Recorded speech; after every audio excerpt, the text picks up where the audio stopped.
Bienvenue sur Africa 24 pour cette nouvelle édition du Non-Stop Info. Au sommaire de l'actualité. En République du Congo, le président sortant Denis Sassou Nguesso remporte la présidentielle dès le premier tour avec plus de 60% des voix, un résultat immédiatement contesté par l'opposition. Les explications dans quelques instants. Au sommaire, toujours, plus de 1000 milliards de naira ont été détournés au Nigeria en l'espace de 7 ans par des hauts fonctionnaires notamment. Mais de son côté, le gouvernement poursuit sa politique de lutte contre ce fléau devenu endémique. Puis nous verrons dans cette édition le soutien qu'apporte l'orchestre Ghetto Classics aux enfants défavorisés dans l'un des plus grands bidonvilles au Kenya, une aide à travers l'apprentissage de la musique. En République du Congo, victoire donc du président sortant Denis Sassou Nguesso qui remporte la présidentielle dès le premier tour avec plus de 60% des voix, un résultat contesté par ses deux principaux concurrents, Guy Brice Parfait Kolela, crédité d'un peu plus de 15% des suffrages, et le général Jean-Marie Michel Mokoko, arrivé troisième. Olivia Yere-Dobré, Corinne Kamdem.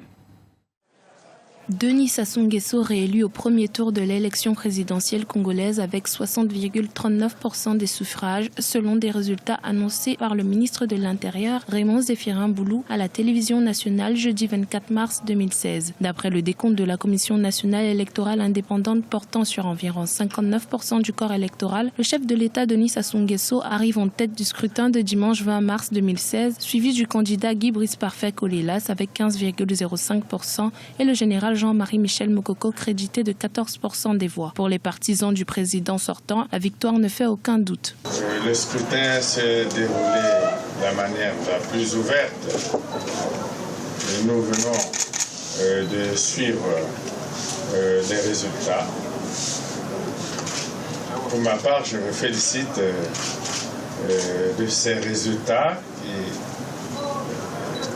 je l'espère, traduisent la réelle volonté du peuple. L'opposition qui a pour sa part créé une commission technique parallèle chargée de surveiller le déroulement du scrutin et compiler ses propres résultats déclare que les résultats annoncés par la CENI ne correspondent pas aux chiffres dont elle dispose. Le candidat Jean-Marie Michel Mokoko, arrivé troisième selon la CENI, exige notamment un recompte des voix et appelle déjà une désobéissance civile. Le Congo aujourd'hui traverse une grave crise. Cette crise, à mon avis, ne peut pas être résolue s'il ne peut pas prendre conscience que la seule issue dans l'état actuel de la situation de notre pays, c'est la mise en place d'une transition démocratique pour essayer d'apaiser la situation. L'opposition congolaise annonce qu'elle fera une déclaration prochaine sur les résultats électoraux du scrutin du 20 mars 2016 compilé par la CTE. De son côté, la mission d'observation de l'Union africaine déployée en République du Congo et dirigée par Delaïta Mohamed Delaïta, ancien Premier ministre de Djibouti, salue certaines avancées démocratiques en soulignant toutefois que l'anticipation du scrutin a pris de court certains acteurs du jeu politique national. Dans l'actualité également, la Cour pénale internationale va juger Ahmed Al-Faki Al-Mahdi, soupçonné d'avoir organisé en 2012 la destruction de mausolées à Tombouctou. Tombouctou, ville malienne fondée entre le 11e et le 12e siècle par des tribus Touareg. La ville est inscrite au patrimoine mondial de l'humanité. Les destructions de 2012 avaient provoqué une vague d'indignation à travers le monde. Au Nigeria, de nombreuses affaires de corruption ont été révélées depuis l'arrivée au pouvoir du président Mahamadou Buhari. Plusieurs responsables politiques et du monde des affaires ont été arrêtés et inculpés. Lors de son élection en 2015, le chef de l'État nigérien avait fait de la corruption une priorité. Le phénomène gangrène en effet le géant de l'Afrique de l'Ouest, Birama Saonera. Récupérer les fonds détournés et lutter contre la corruption, une promesse du président Muhammadu Buhari à son accession à la magistrature suprême du Nigeria. Aujourd'hui, cette promesse pourrait devenir une réalité. Plusieurs mesures ont été prises dans ce sens.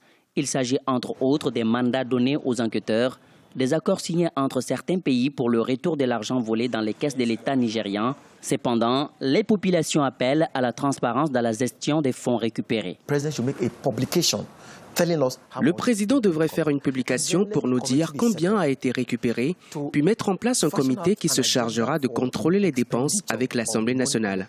Il y a tant de secrets à ce sujet.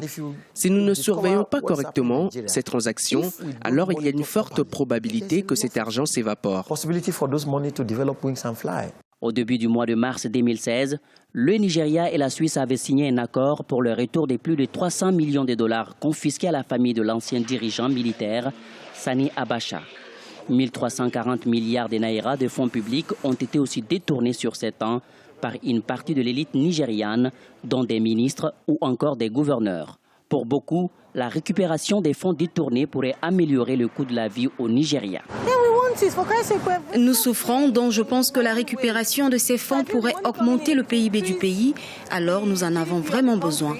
Comme vous pouvez le voir, les choses sont vraiment difficiles dans le pays, donc cela va nous aider dans une certaine mesure, à condition qu'ils ne soient pas détournés par ceux qui le recevront, sous prétexte que ce sont eux qui ont permis de recouvrer cette somme, donc qu'ils doivent en prendre 10%.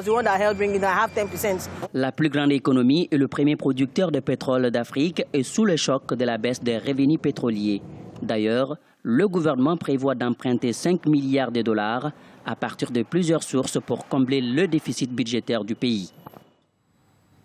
Et au Nigeria, toujours, le Parlement a adopté son budget pour l'année 2016, un budget record de 30 milliards de dollars, objectif pour le gouvernement, stimuler la croissance du pays pétrolier durement touché par la chute des prix du brut. Puis, parution cette semaine du livre intitulé Ismaël Omar Guelleh, une histoire de Djibouti signée par l'écrivain et journaliste Cherif Ouazani. Il s'agit d'une œuvre biographique qui retrace le parcours personnel et politique de l'actuel président djiboutien. Un long témoignage qu'il livre sur les 17 années passées à la tête de l'État. Mahmoud Ali Youssouf, ministre djiboutien des Affaires étrangères, s'est exprimé à ce propos.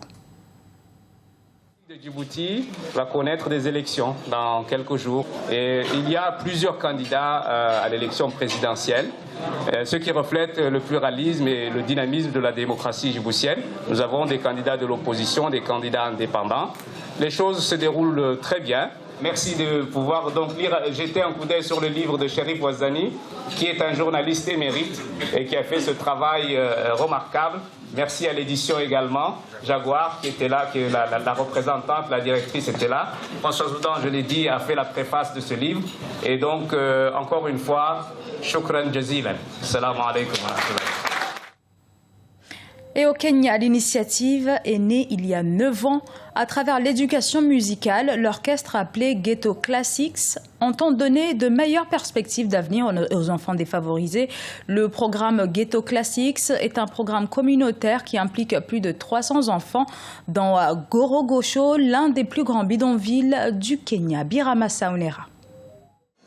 Cet orchestre, appelé Ghetto Classics, a un seul objectif: sortir de la rue les enfants déscolarisés grâce à la musique classique. À Korogosho, l'un des plus grands bidonvilles de Nairobi, la capitale kenyane, les enfants manient les instruments de musique avec passion. Une situation rendue possible grâce à une pratique régulière basée sur la discipline et la confiance en soi. Ça leur évite de faire des bêtises, ils se comportent bien, ils rêvent en grand et ils veulent plus. Vous savez, la communauté elle-même admet que le Ghetto Classique a été le programme avec le plus d'impact parce que nous apportons des compétences aux enfants. Ils se démarquent et deviennent des modèles pour les autres enfants. Grâce à Ghetto Classique, la musique a changé la vie de nombreux jeunes de Korogosho. Ces mélomanes rencontrent aussi des professionnels de musique venus d'ailleurs. C'est vraiment très important parce que cela nous motive. Cela nous donne envie de travailler dur et de continuer à répéter parce que nous aussi, nous voulons être comme eux, jouer au niveau international. Fondé en 2009, l'orchestre est un projet initié par la Fondation kenyane de musique en collaboration avec l'Église catholique de Korogosho. Aujourd'hui, l'orchestre est composé d'environ 30 membres. Tous les jeunes reçoivent une formation grâce à un partenariat entre Ghetto Classique et le Conservatoire kenyan de musique. Dans l'actualité également du football, avec les éliminatoires de la Coupe d'Afrique des Nations de football 2017, les résultats de ce jeudi 24 mars, le match Ghana-Mozambique du groupe H s'est soldé par la victoire du Ghana, 3-1 avec un but de Jordan Ayew qui a fait oublier l'absence de son frère André blessé. Le Ghana garde donc sa place de leader. Les matchs de ce vendredi 25 mars, des rencontres intéressantes à noter dans le groupe I, le Gabon qui affrontera la Sierra Leone, la Côte d'Ivoire, le Soudan. Dans le groupe G, une rencontre choc au programme entre le Nigeria et l'Égypte. Enfin, dans le groupe C, le Mali tentera de l'emporter sur la Guinée équatoriale. Ce journal a été réalisé par l'ensemble de la rédaction. Nous vous remercions pour votre fidélité. Dans un instant, une nouvelle édition de l'actualité sur Africa 24.